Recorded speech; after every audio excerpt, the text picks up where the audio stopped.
This way, please. Here. Your pardon, young sir. I was at my devotions. I did not hear you. I trust I haven't disturbed you. Well, don't tell me the joint's haunted. You think I'm mad, don't you? I believe you. Oh, my darling. What have they done to you? She has been dead for 20 years. Amen. Doors closing by themselves. People talking to nothing and getting answers. I'm going back. So even if the house does seem haunted, I'm sure that... They're coming to get you, Barbara. Come on, show yourself, you coward. Did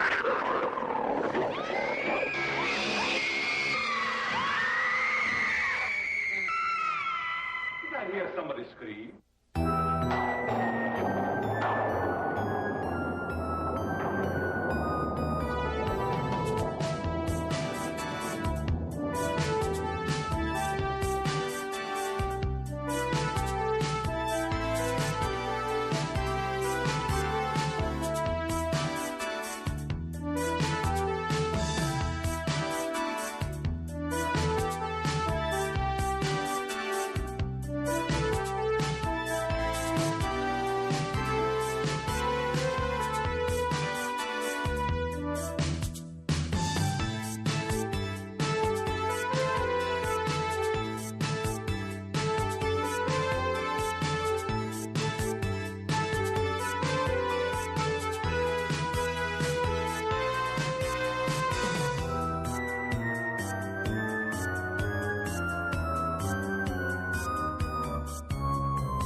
I'm John Carradine, your host on a journey through Hollywood, a rather different side of Hollywood that you've probably never seen before.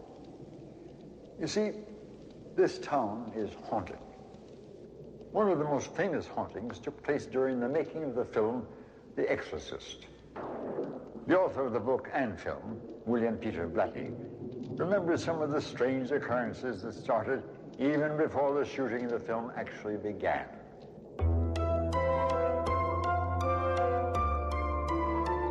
My former wife kept insisting that she had seen the telephone receiver lift like this, right off the hook of itself. Well, I didn't know what to make of that, frankly, but a couple of days later, I was sitting right next to that phone, and it was sitting on a very stable, flat base, flat surface, and it rang, and I was a heavy smoker at the time.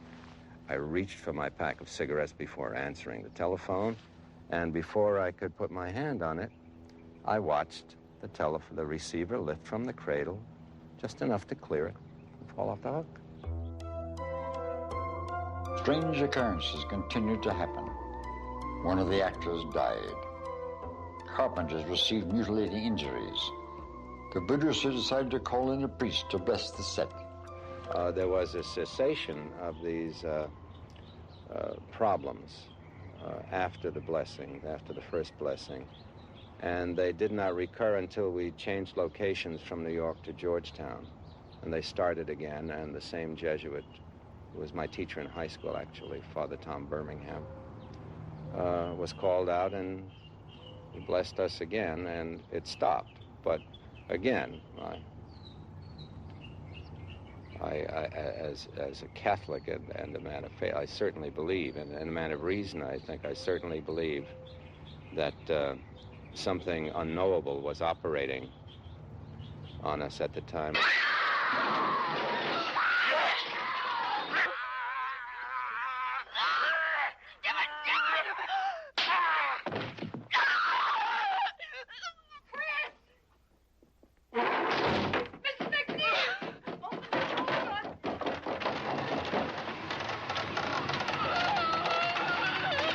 The Catholic Church performs very few exorcisms in the United States. In fact, so far as I know, there have only been 3 in the last 50, perhaps 60 years.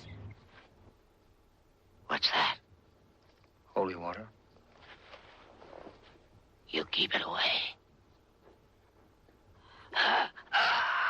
It burns!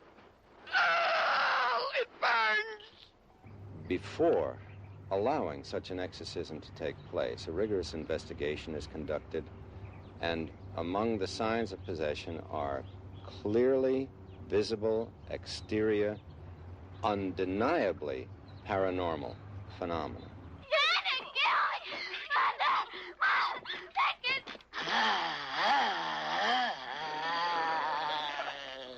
Well, you know, when The Exorcist came out, I think that really started people today into knowing or feeling that they had some relationship to possession, either in their family or that they were possessed.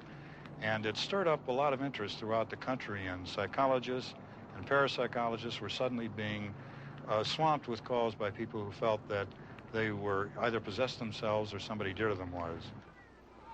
It just so happens that somebody very close to me is probably possessed and needs an exorcist. Blatty was inspired to write the story by a true incident that occurred in St. Louis, Missouri, to a 14-year-old boy back in 1949. His family first heard footsteps coming from the wall, strange scratching noises, and accompanying drum beats. His personality began to become sinister, along with his physical appearance, and red marks emerged on his skin, some of them actually spelling answers to questions the family asked the boy. In the name of the Father, and of the Son, and the Holy Spirit, by this sign of the Holy Cross of our Lord Jesus Christ, who lives and reigns with the Father and the Holy Spirit. Damien! Amen.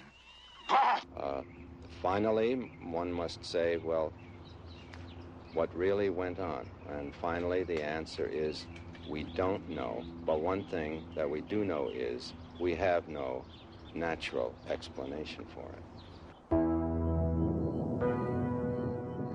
You know, starring in a ghost movie is one thing, but to actually live it in your own home is another. Looking up to see a stranger in the living room, only to watch him fade before your eyes. As actress Elke Sommer and her writer husband, Joe Hyam, can attest to, living in a haunted house can be a trying experience. And then, of course, things would move all the time, and it would be very noisy, and the usual poltergeist nonsense, you know. You'd make marks for the chairs, and then you're the only people in the house, and then you come down that the chairs are totally in different positions. After battling the spirits for months with no results, Elke and her husband decided to look for help. And we decided, well, it's time to look into that matter a little more carefully, and we went to the Parapsychological Institute at UCLA, where, among a lot of other very interesting people, I must say, we met a fascinating lady by the name of Thelma Moss. They would wake up and hear noises as though there were a dinner party going on, tables, silverware, cutlery, all that kind of thing, glasses being tinkled back and forth, and they would get this on tape. What they didn't understand is when they would go downstairs and look in the dining room, nothing had changed. Chairs were there, no people were there, no voices, no cutlery, so that they were concerned about what would happen in that particular house. I mean, for all those skeptics out there, which I used to be, believe me, how do you explain like 30 people independently from one another walking through the house, and each one going into the same room, which was the dining room, into the same corner, and saying, hey, that's where we feel it or him or whatever you want to call him or it. It would be a corner where if you pointed a camera, you couldn't take a picture because it's just the camera would block you. You pointed to another corner of the room and you had your picture. I don't believe in ghosts. I never have. But it was a good story to shoot, and they had all the evidence visually for me to capture on film, except that something happened which kind of spooked me because on one roll of film that I shot, in the particular room where they first spotted the ghost, there was about 5 frames of film progressively fogged down to the end of the frame, giving it a ghost-like appearance, especially Joe Hyams, who was in the shot. And when that was processed and I took a look at that, I thought there was no way that could have happened either by some body in a lab or whatever. Usually what happened at the beginning of a roll, where you had access to light as you loaded a camera. But to appear in the center of a roll, frames, I think it was 15 to 18, something else had happened that I couldn't explain. And I spent years as a photographer, and that had never happened to me before. So being a skeptic when I went in, coming out, something did happen in that house.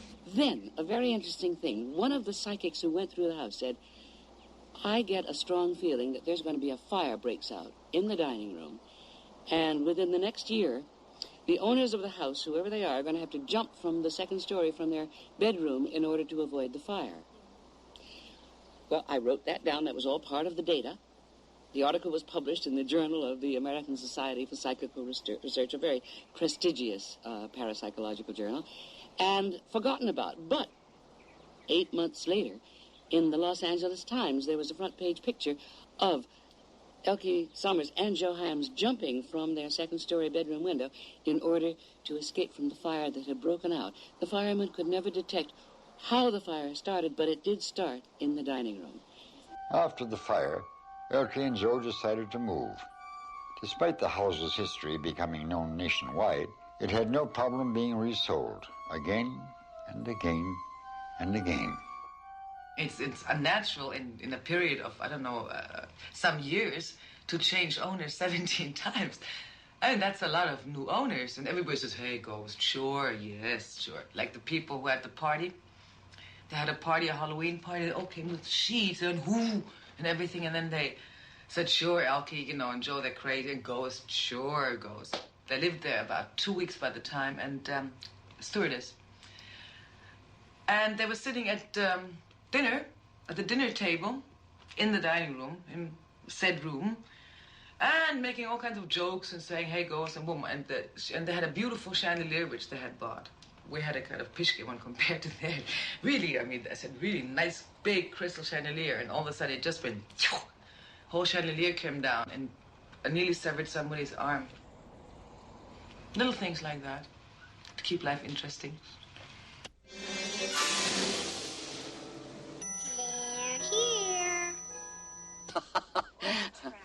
I would like to talk quite a bit about poltergeists because I understand them and have experienced them as very mischievous, kind of fun-loving spirits that don't do anything like what was described in that very fascinating movie, Poltergeist, which had a lot of drama and a lot of melodrama and a lot of macabre things going on.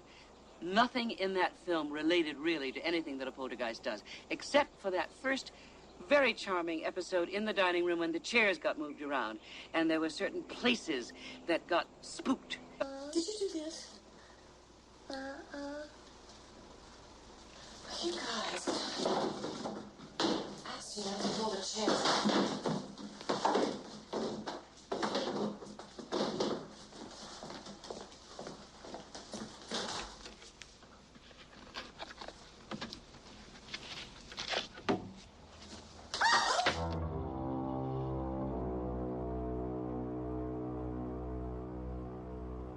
However, let's make it very clear. I have never known a poltergeist to do anything evil, anything macabre, like taking a child out of its domain and bringing it into a closet where it's suddenly in another special territory.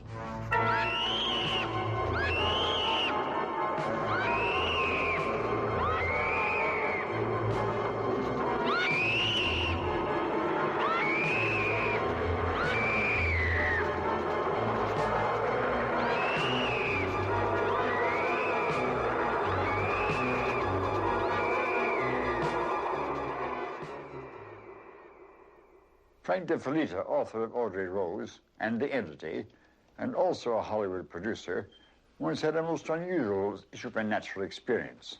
20 years ago, I did a documentary for NBC. It was called The Stately Ghosts of England. I went to England in order to have some fun with the lords and ladies and their haunted manors. I thought it was going to be a big kick, but it turned out to be one of the most horrifying experiences of my life. During his first days of shooting at a reportedly haunted mansion, DeFelitta could get no image on the film at all. So he went to London and had the cameras checked out, as well as the film stock. but both were in perfect condition. NBC was ready to fire him and cancel the whole project. So in a last-ditch effort, the Fleeter decided to return to the haunted house. We got to a place called Longleat on the southern coast of England, a big manor house with about 100 rooms. It was famous for having a ghost that walked in the third-floor hallway, the corridor. It was known as the Haunted Corridor. We had a clairvoyant with us. His name was Tom Corbett. He told me that the thing that was wrong is that I'd asked permission of everyone but the essential people, the ghosts. Well, if I felt humorous at all, I would have laughed at that. And he said that the only way that I could fix it was to go up into the third-floor corridor, talk to the ghost, and ask permission. Well, I did. I was so desperate that I actually went upstairs in the dead of night, and I asked, "Would you please let me make this film?" Well, lo and behold, the next day, we got perfect film. I cannot explain it. I was not a believer in ghosts until that time. In fact, even after that time, I wasn't at all convinced of what had happened there. De Felitta set up a time-lapse camera in the haunted corridor, and what he caught on film just might be one of the rarest pieces of evidence as to the reality of ghosts. It was a light that went from one part of the hallway up to a doorway in the forward part of the hallway. This light went from one doorway into another. I had to meet with the people. At least they wanted to meet with me. This was Thelma Moss and her crew. And they wanted to see this particular piece of film, and I showed it to them. Well, they were so enraptured by it that they remembered me the next time an important case came up. And that's when they called me up and told me about this very haunted house in Culver City, practically in my own backyard. And what I found when I went there were a lot of students and a woman, a very brave woman, a very simple woman, who was being beset by an entity.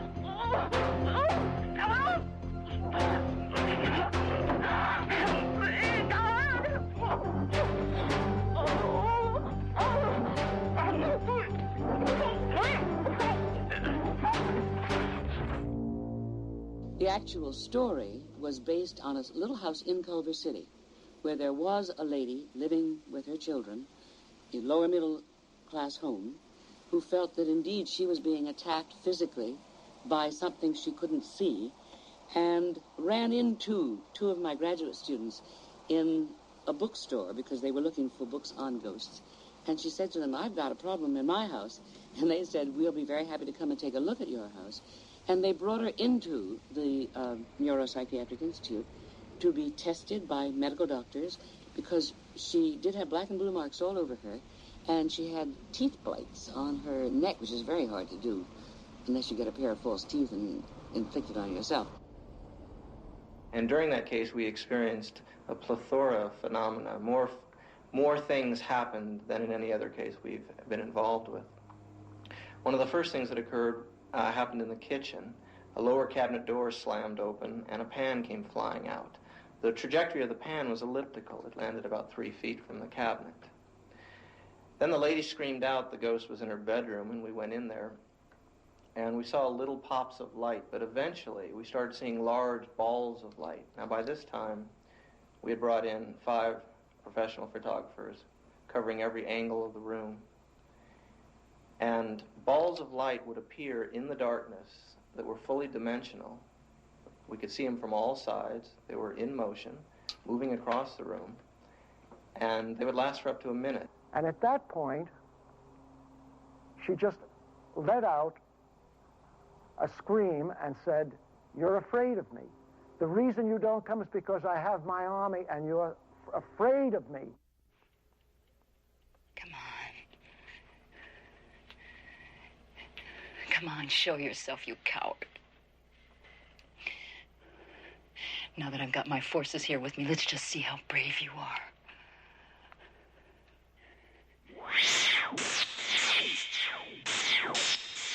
We were all ducking. These things were firing all over the place.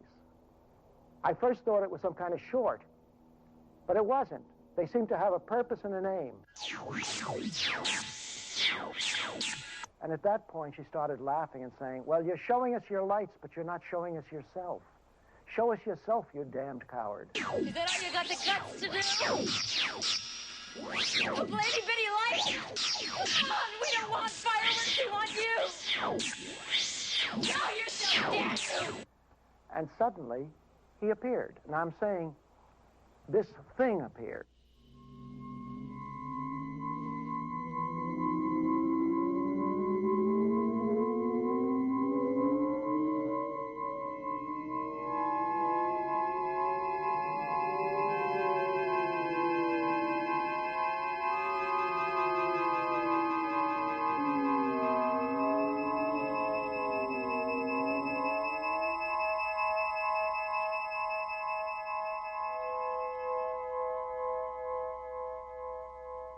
It was the most amazing thing I think that I've ever seen. And from that point on, I truly believe that there's something beyond our world.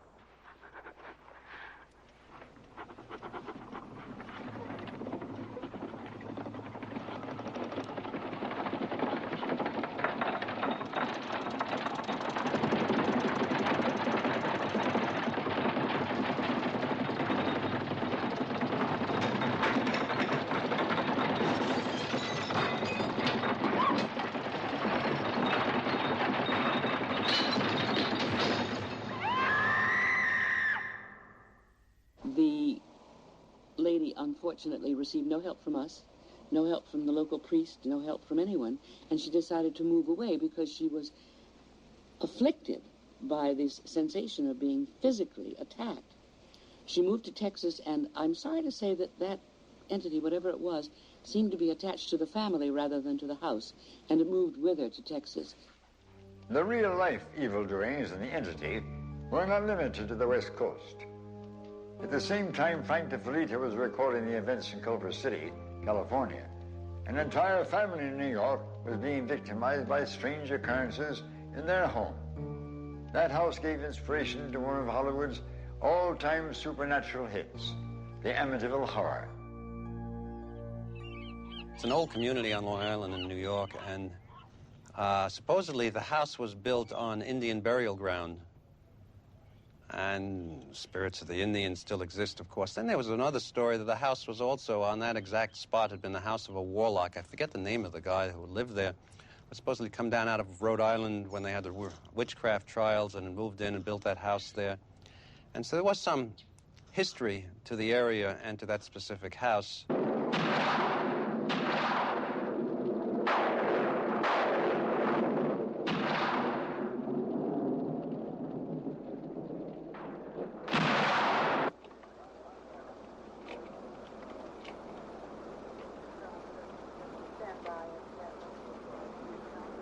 The George and Kathy Lutz family moved into the house after these murders, and they stayed only 28 days. During that time, they experienced some abnormal events.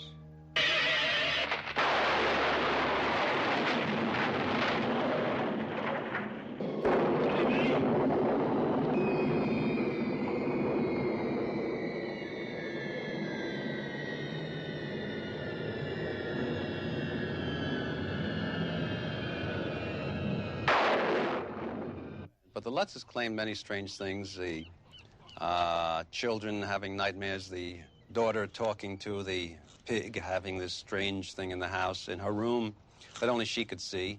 Jesus loves me, the Bible.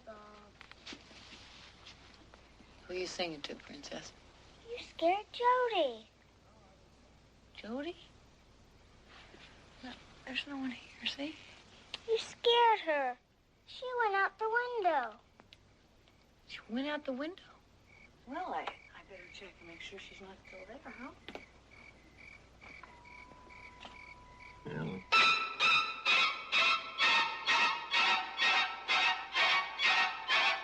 I mean, one of the things was the Lutzes did go into the room at night, and there was the rocking chair rocking by itself, noises coming out of the basement, unnatural cold in one of the rooms, the priest having problems with the flies in the house and getting sick.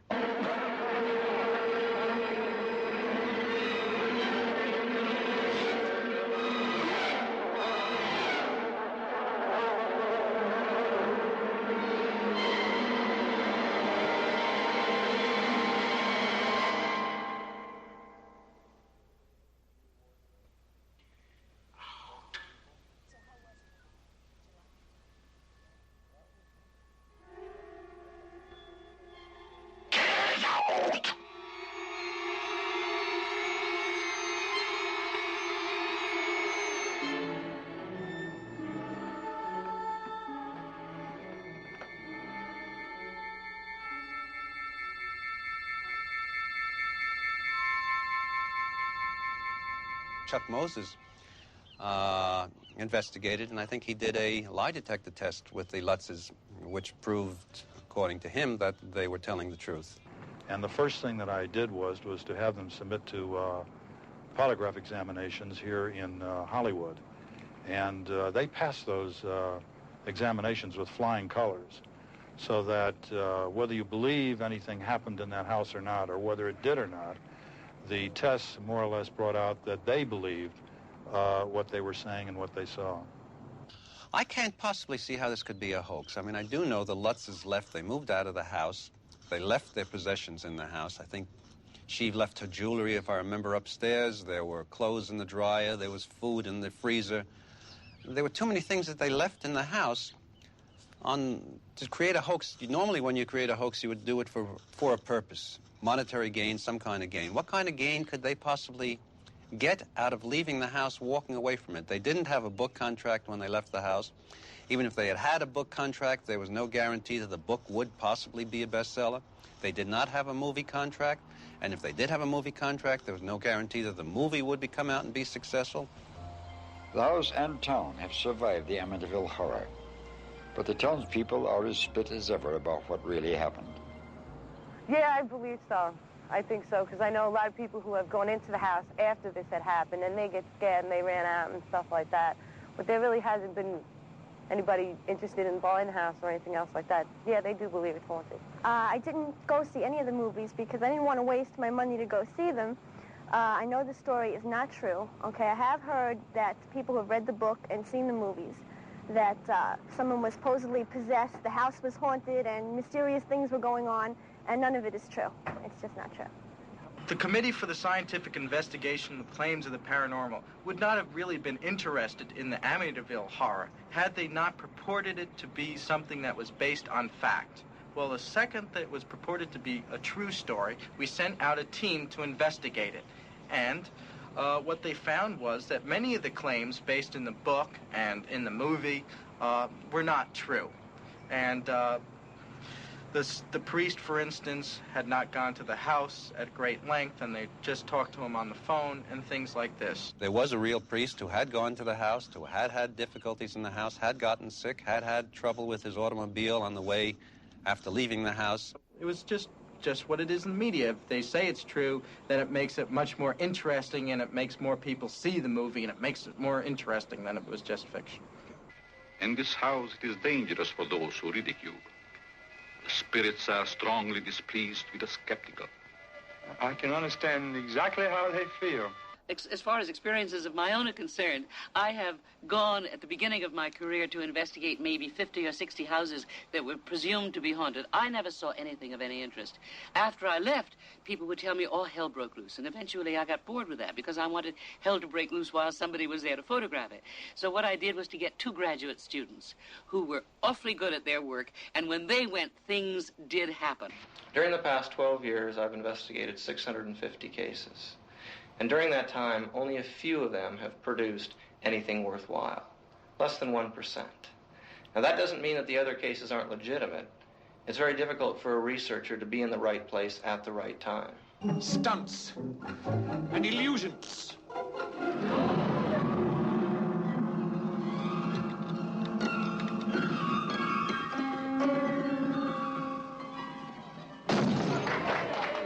Humbug and deception. Flim-flam. And hocus-pocus. I think that you'll find that there's a fraction of 1% that are really legitimate cases. Most of the cases that come in are really psychologically based and due to certain types of emotions or things happening within a family or with a particular person. And though they may believe that supernatural things are happening, when in fact we find that there's very little basis for it. We have our business and you have your business. Please, do not refer to my calling as a business. Oh, no offense. I just meant that everybody has to stick to his own racket. Racket? Do you dare to suggest that the practice of the occult sciences is a racket? Do not merely suggest it, Mr. Kaiser. Insist upon it. What is a skeptic? Well, a skeptic isn't a person who denies the existence of something. All a skeptic asks for is proof of something. You say you can burst into flames? Well, come before us and burst into flames. But you have to do it by some other means than dousing yourself with turpentine and setting a match to yourself. It takes less than a minute to make any sort of crazy claim. I can say, for instance, I've gone to Venus and walked around. It's not up to the skeptic to prove the person wrong. It's up to the person who makes the claim to substantiate it or give evidence. And until they prove it with proper evidence, and that needs careful investigation, I will remain skeptical. It's easy to become a skeptic, especially after watching hundreds of ghosts, poltergeists, and evil possessions Hollywood has given us. It's a natural question to ask how seriously we should take the supernatural. Nearly 60 years ago, Sir Arthur Conan Doyle, creator of Sherlock Holmes, used his own knowledge of deductive reasoning to support his beliefs in the supernatural. There are 2 things that people always want to ask me. Well, one of them is how I ever came to write the Sherlock Holmes stories. And the other is about how I came to have psychic experiences and to take so much interest in that question. When I talk on this subject, I'm not talking about what I believe. I'm not talking about what I think. I'm talking about what I know. There's an enormous difference, believe me, between believing a thing and knowing a thing. I'm talking about things that I've handled, that I've seen, that I've heard with my own ears. And always, mind you, in the presence of witnesses. I never risk hallucination. More recently, actress Susan Strasberg had a very personal supernatural experience. One day, a close friend told her that she had received a message from the actress' late father, famed acting coach Lee Strasberg.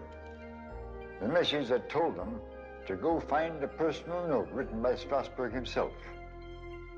So the day came when I had been told to do this thing, and with much trepidation, thinking, oh, I'm crazy, and why am I going to do this? I'll be disappointed, and it can't be, and maybe she was making it up and, not meaning to. And so I got a writer friend of mine and a doctor, because I thought I wanted to have 2 witnesses, so they couldn't say that I had made it up. And followed the sort of game plan that my father had told us. And down the line, from A to Z, everything happened as he had said that it would. The message was in a place where he had said it would be, in the container that he had said it would be in. And it was a message that dealt with the immortality of the human soul, which was not something that my father, I think, would ever have said while he was still alive. Eyewitnesses in Hollywood are still experiencing strange encounters, many at their very own studios. The stories may be unusual, but the eyewitnesses speak for themselves. It was a Sunday night about 10 o'clock in the evening, pretty cold, and Stage 5 called down and asked me to come up and lock up the stage. I went down to the stage, turned off the lights on the lower part of the stage, locked up the door, and turned around and came back toward the door. Just before I left, I wanted to make sure that nobody was in the stage and locked up. So I yelled out, "Is there anybody in here?" And didn't hear anything, turned around to lock up the stage again, and turned around and heard a voice way up in the catwalks. I looked up in the catwalks, and we have a house light that is mounted about 4 feet, 5 feet from the catwalk. It started swinging about 6, 8 feet in an arch about half a dozen times. I turned around, I looked at the PA guy, and I said, "You did hear that?" And he said, "Yes." And I said, "You did hear a voice?" And he said, "Yes." And I looked up there, and he said, "Is anybody up there?" There was no answer, so I backed up, got a very nervous feeling about it, closed the stage, and walked away. We walked over to the end of the stage where the staircase was. We sat down and proceeded having lunch. Within a few minutes or so, there were footsteps in front of us, and it seemed like they were at the other end of the stage. There was nothing in the way of me seeing anyone coming in or going out of the stage. I thought it was kind of funny, and I looked up on the catwalks, and I thought, well, it would be impossible for anyone to be here because the stage was dark when I came in. We decided to keep on having lunch, and a few seconds later, the footsteps were directly in front of us, and they were walking towards us, and there was no one there. I got a call one night from one of my guards who was standing watch on a small stage in Hollywood. It was rather unusual because he said there was all kinds of strange things happening. So at midnight when I got off work, I drove over there. I arrived about 12:15.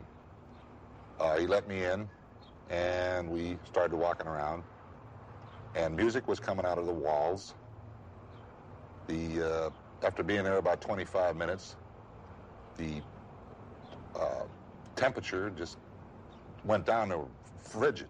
It was really cold. So we investigated further. There was no one on the stage. All the doors was locked. And when I left, the temperature was back down to normal, and the music had stopped. And needless to say, he put in for a transfer. Hauntings have taken place in the strangest of locations.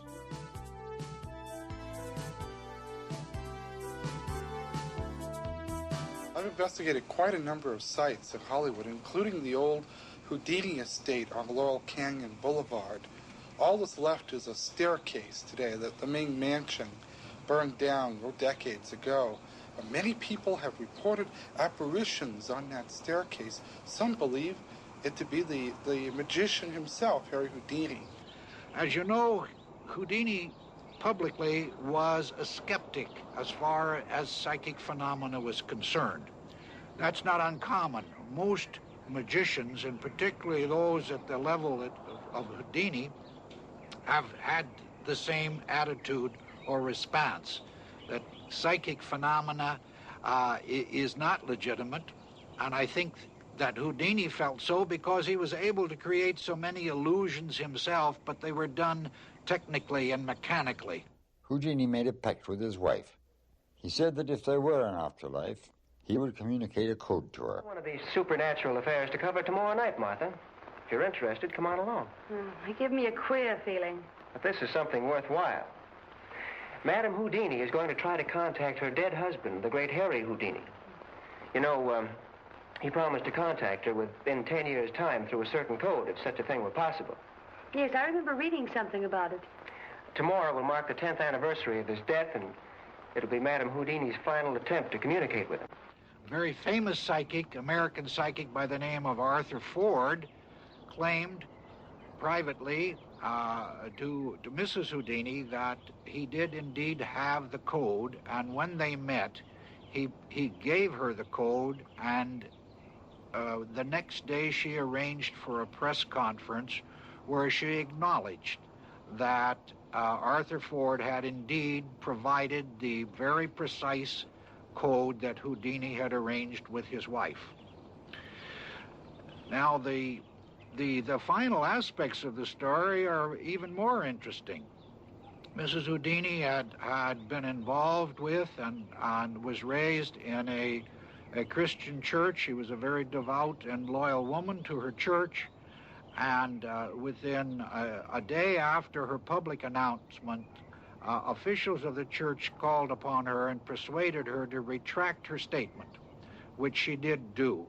And through to the end, she maintained that no one had ever successfully broken the code or provided it to her. I'm glad to see you back, Madame. I could hardly wait. Was the seance a success?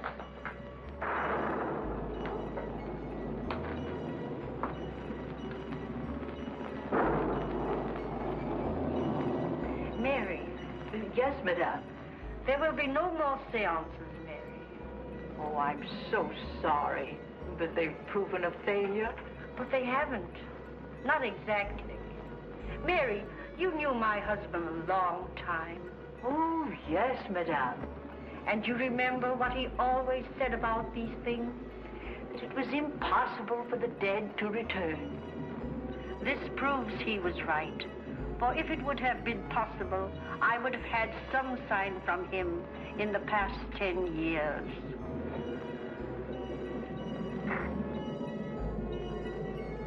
Well, that is over. But I would have loved to have talked with him just once. He and I investigated the home of silent heartthrob Rudolph Valentino, a lady who claimed that Rudolph Valentino was haunting her house. We did some historic research and discovered that, yes, indeed, that had been the home of Rudolph Valentino back in the 20s when they were filming the silent classic, The Sheik. We did find a ghost, too. A troubled spirit had been seen, a misty apparition. Valentino died, and his death became a national tragedy. His funeral, an international event.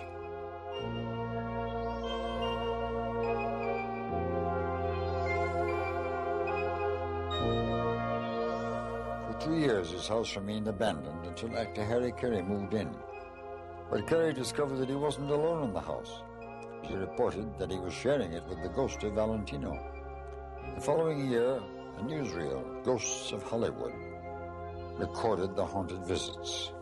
Perched high upon this crest, like the nest of an eagle, he appropriately named this abode Falcon Lair. Through this gate and up to the tower room, which was his den, his retreat, he was wont to go so often that it became a daily habit, and it is claimed by those near and dear to him that the spectral being of the departed Valentino still haunts the window where he gazed down upon the place he learned to love so well, Hollywood.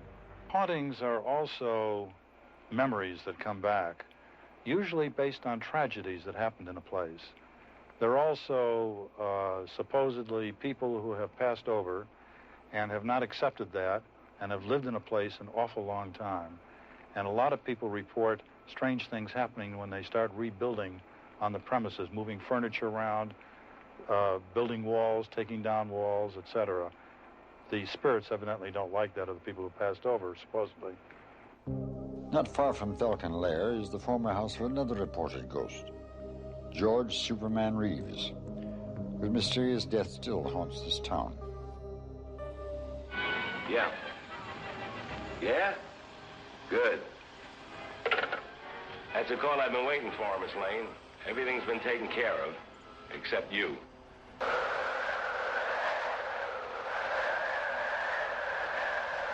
Blakey, don't. You just get a few years for the jewel robbery, but for this... That's the chance I gotta take.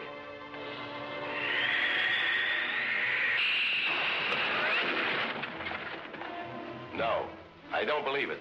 You will, Blinky. You will. You're just wasting your ammunition, Blinky. Sit down.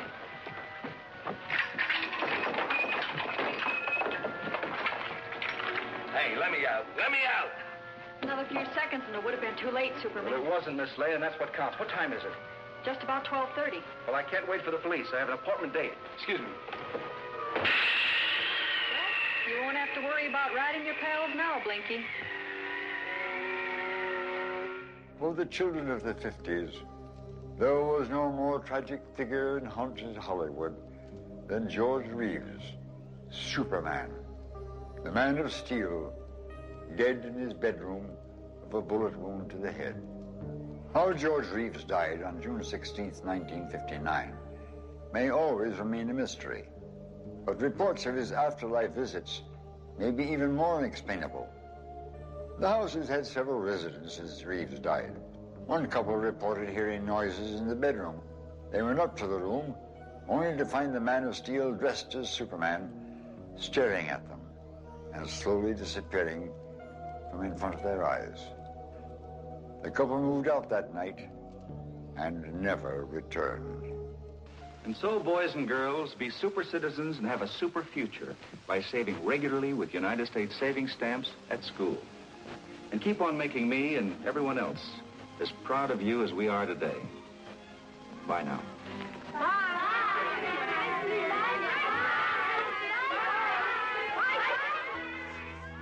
We've taken a journey through hauntings that have affected people not only on the screen, but also in where they work and where they live. Yet I think we can all agree that the only way you would want to see ghosts is on a movie screen, in a darkened theater, the safe way to be scared. But I warn you, for those who scoff at their existence, the spirits consider no punishment too drastic. But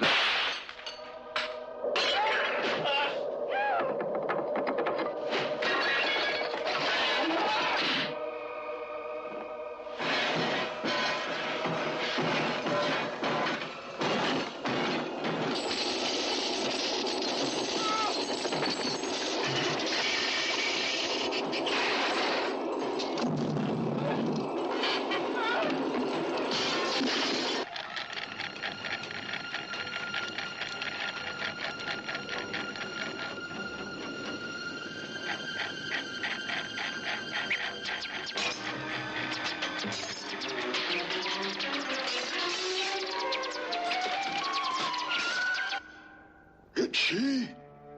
It's got to be. She's come back.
In the beginning, and for a long time, we had a very clear distinction between good and evil.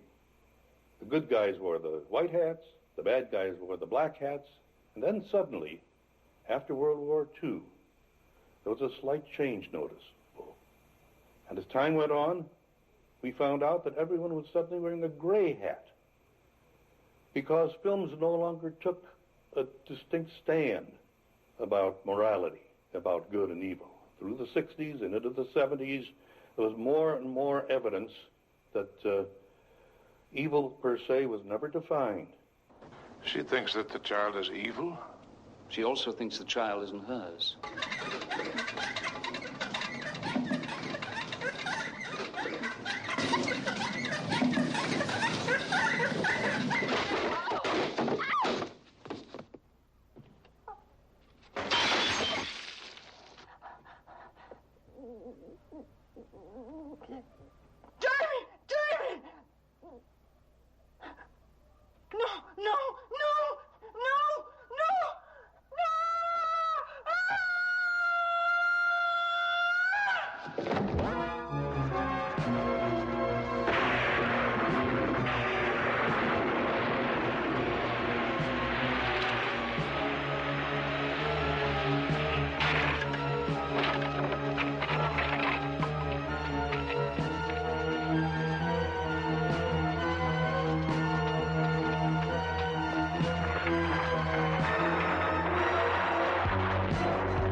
Medium's respiration, 210. Dynamometer, 1460. Temperature. Evidence of ozone in the air.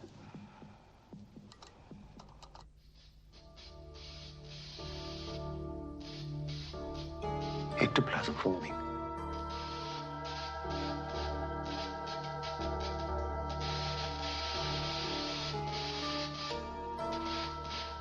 Separate filaments exuding from fingertips of both hands, uniting to form two separate strands. Two strands moving toward each other.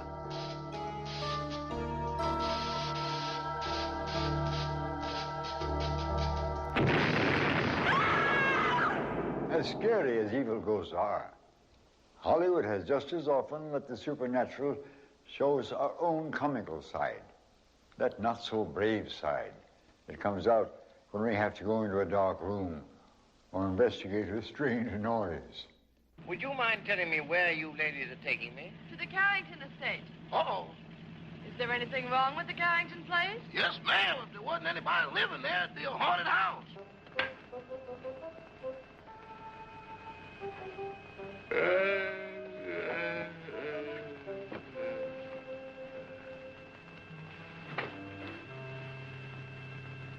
Get your cold feet off my back. You don't need all the covers, do you?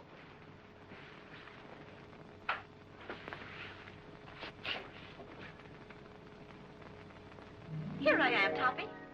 Remember me, the girl that sat on your lap? Oh, this is terrible. What's terrible? You're a ghost. You're dead. No kidding. Okay, you've got to get out of here. I've had enough trouble with your kind of people. Mr. Topper! Hey, Eddie, got a cigarette?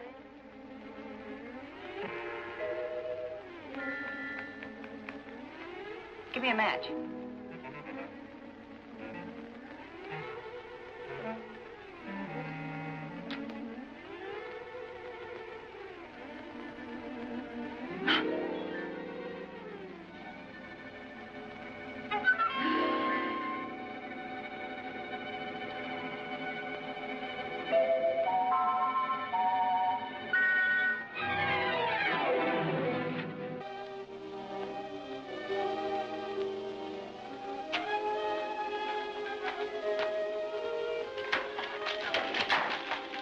Memphis on fire. Huh? Wally, Yes, dear? did you see the way that fire came on? What fire? All I can see in this room is you. I'm a witch. A witch? I knew it all the time. You did? Of course. I've been under your spell since the moment I met you.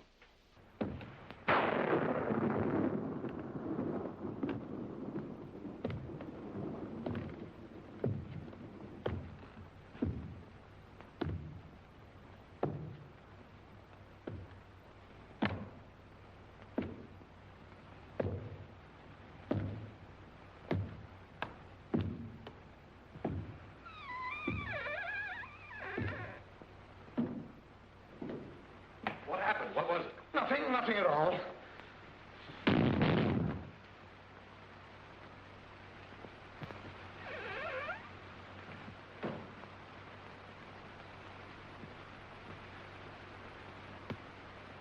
Hey, did you just pass here? Yes. Yes, of course. I brought a trunk down from the attic. A trunk? Yes. Were we here? I couldn't say. Well, maybe we're not here now. Maybe. Maybe.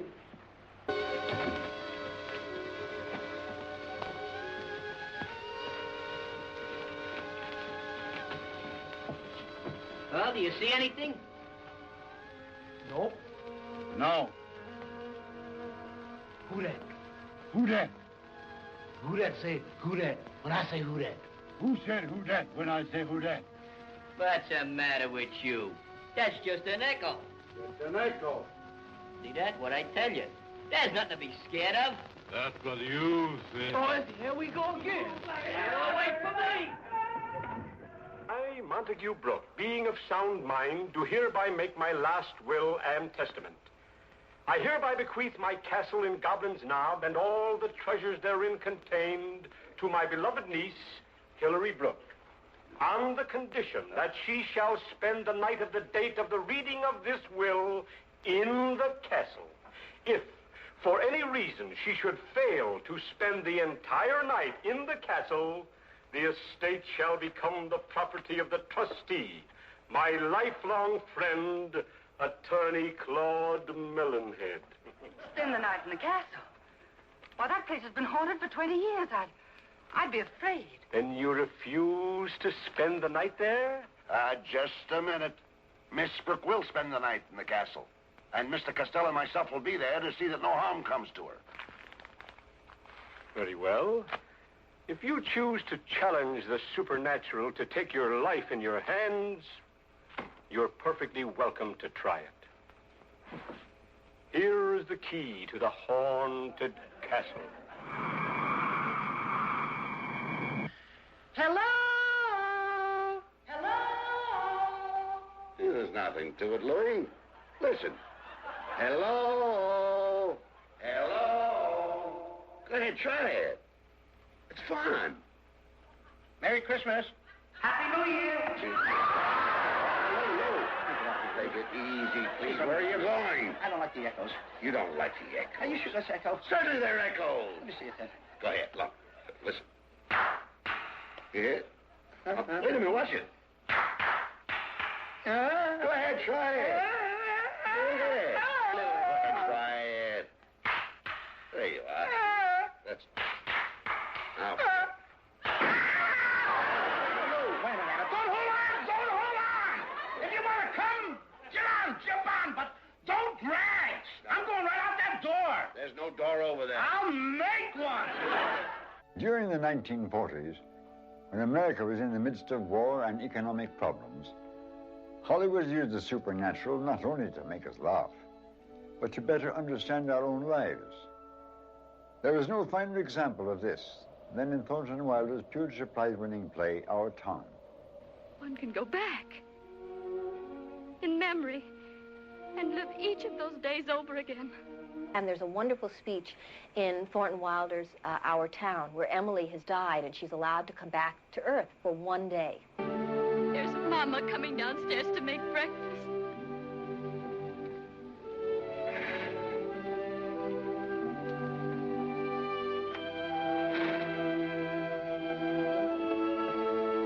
Mama, I can't bear it. Why did they ever have to get old? Mama, I'm here. I'm grown up. Oh, I love you all. Everything. I can't look at everything hard enough. And she can pick any day she wants. So she picks, I think she picks a birthday because she thinks it won't be painful. And what happens is she comes back, her ghost comes back, and she begins to realize that, Mama, look at me. Please look at me just for 1 minute, as if you really see me. Mama, 12 years have gone by. I'm dead. I married George Gibbs, Mama. Wally's dead, too. Mama, his appendix burst on a cabbing trip to Crawford Notch. We felt just terrible about it, don't you remember? Just for a moment now, we're all together. Mama, let's be happy just for a moment.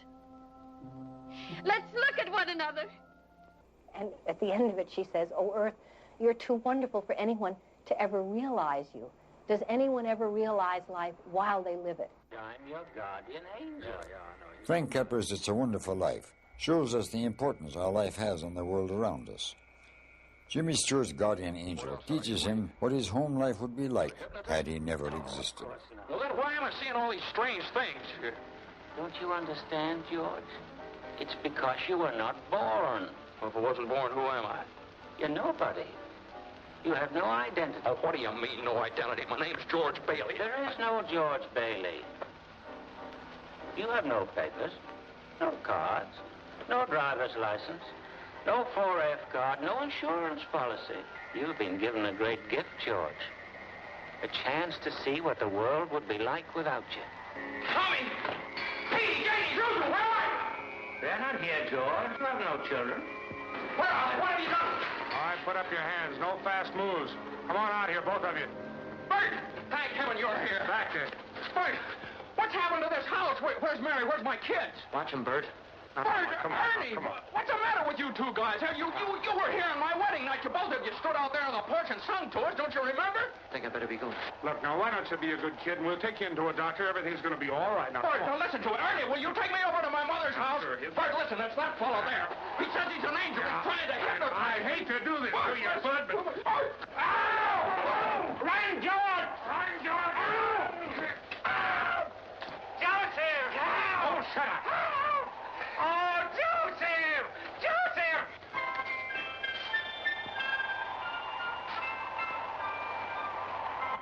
You take a motion picture like It's a Wonderful Life. Jimmy Stewart calls on an angel to come and help him, and the angel comes down. Well, that's a supernatural event. And the public accept it as a matter of course. But actually, I think that all of these areas of the supernatural should be accepted, or at least given credit for being something that we should all investigate and know more about. Your brother, Harry Bailey, broke through the ice and was drowned at the age of 9. That's a lie. Harry Bailey went to war. He got the Congressional Medal of Honor. He saved the lives of every man on that transport. Every man on that transport died. Harry wasn't there to save them because you weren't there to save Harry. You see, George, you really had a wonderful life. Don't you see what a mistake it would be to throw it away? Clarence! Clarence! Help me, Clarence! Get me back! Get me back! I don't care what happens to me. Get me back to my wife and kids. Help me, Clarence, please. Please. I want to live again. I want to live again. I want to live again. Please, God, let me live again.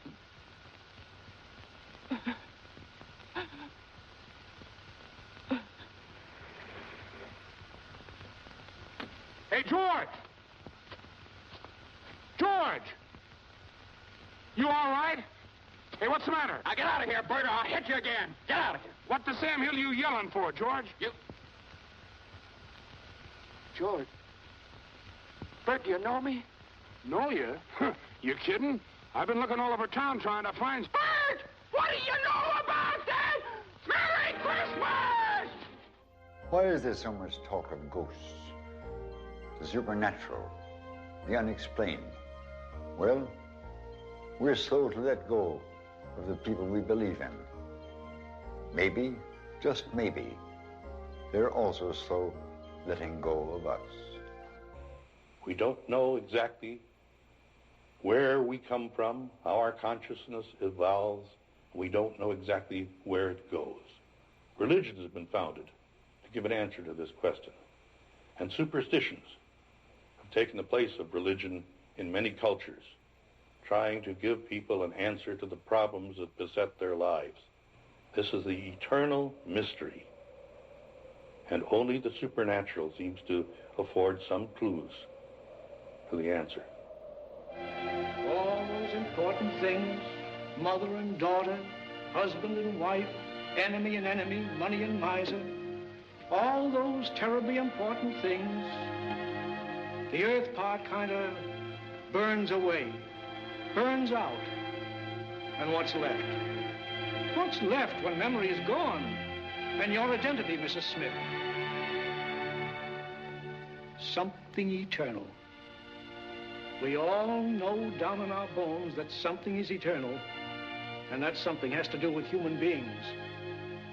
All the greatest people that have lived for the past 5,000 years have been telling us that, and yet you'd be surprised how we lose sight of that fact. There's something eternal about every human being. You know, it's Gertrude Stein.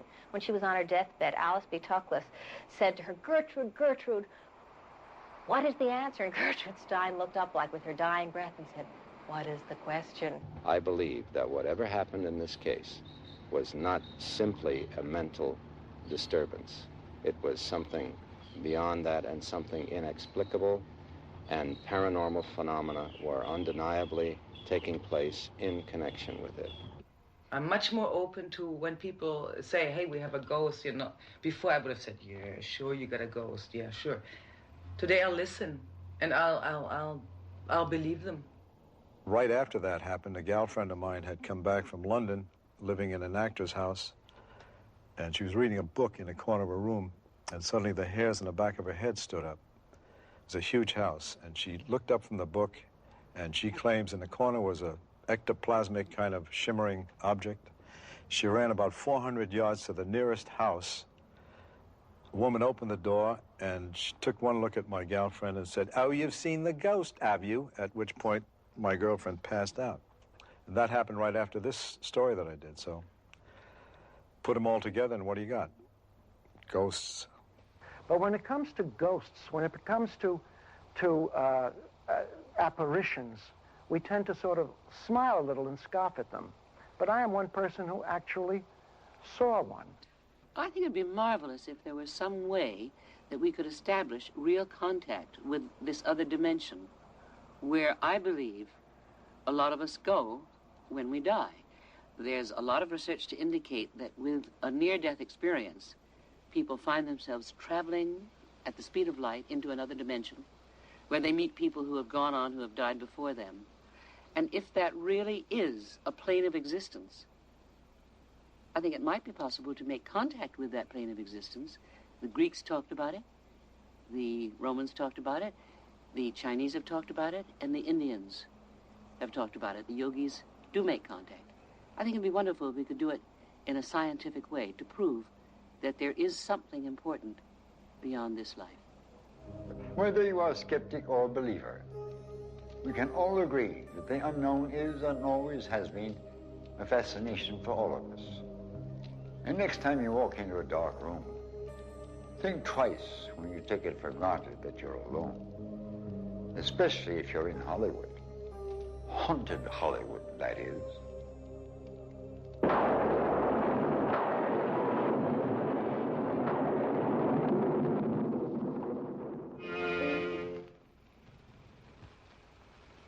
I see death.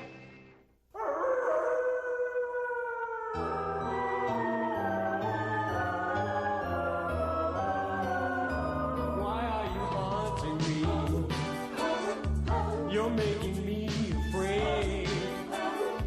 You chase me around all day. You scare my friends away. Why are you haunting me? You fly around my room. You rattle chains till 3. When I turn out the light, you're in my bed at night. Why are you haunting me?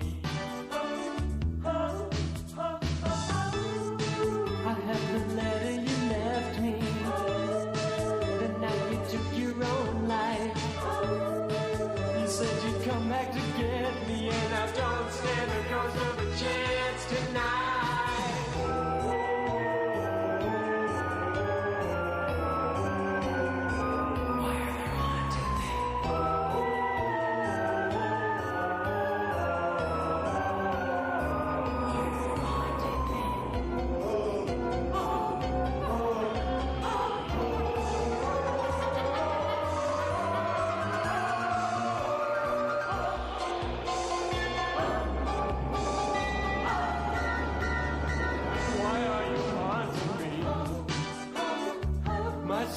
Not your type.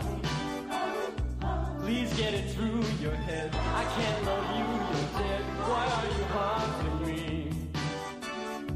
Please get it through your head. I can't love you.